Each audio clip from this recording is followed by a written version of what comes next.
they can take anything and turn it into this magical sword. How many magical swords are, in books? Everyone has a magical sword. Everyone has a magical wand. Everything's magical. And I do have a sword in here, a sword of power in here, but it's not magical, because in my universe when I write, magic's evil.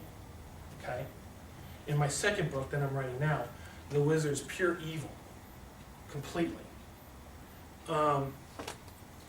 And I'll tell you, when I talk about history and fantasy, the sword in this book, and in the whole trilogy, is actually the sword used by St. Peter in the Garden of Gethsemane. I don't know if anyone knows their Bible, but in the Bible, in the Garden of Gethsemane, when the Jewish soldiers take Jesus, St. Peter takes a sword and cuts off one of the soldiers' ears. Well, you never hear about that sword again. You just hear Jesus say, "Oh, put it away, what are you doing? Those who live by the sword, will die by the sword." And that's all you hear about it, that sword in the Bible. So I took that sword and made it a sword of power in this book. You see?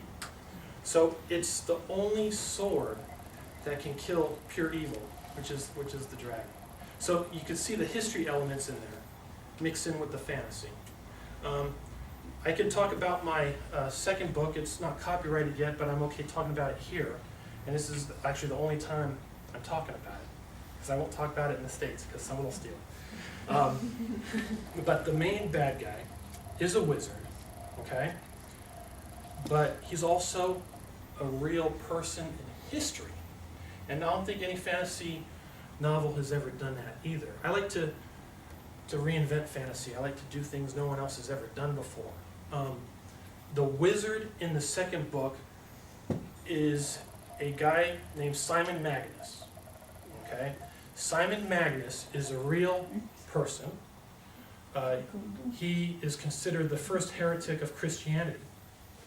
I think it's Acts, I'm not sure, the book in the Bible, where St. Peter and Paul come across Simon Magus. Okay?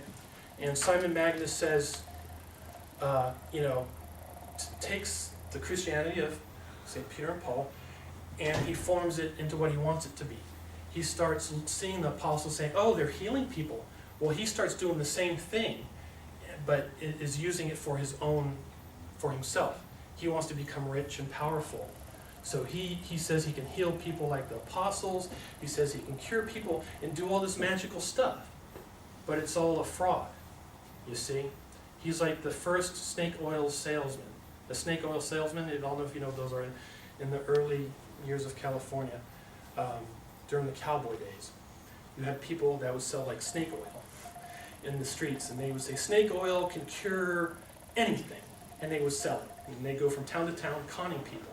Well, this is what Simon Magus was. He was a con, saying, "Oh, look at these apostles out here doing this. I can do it too, just give me some money." And that's what he was doing. And it mentions that in the Bible. He's a real person. And the apostles kicked him to the curb, said, "You're out of here. You're a heretic." And he's considered the first heretic in history. Well, I took that character, I made him the wizard in my book and the main bad guy. And I take Simon Magus, and after he gets kicked out by the apostles, he thinks to himself, "Wow, I need to make some money here. I just got kicked out by the apostles, but you know what? I like the notoriety, I want to get rich."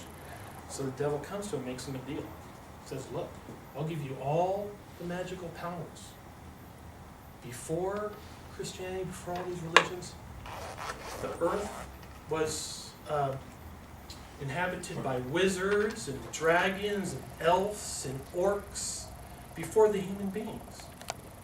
I will give you the powers of the old wizards before human beings existed. And you will go ahead and walk the earth and reestablish wizardry on planet Earth." So that's what he does.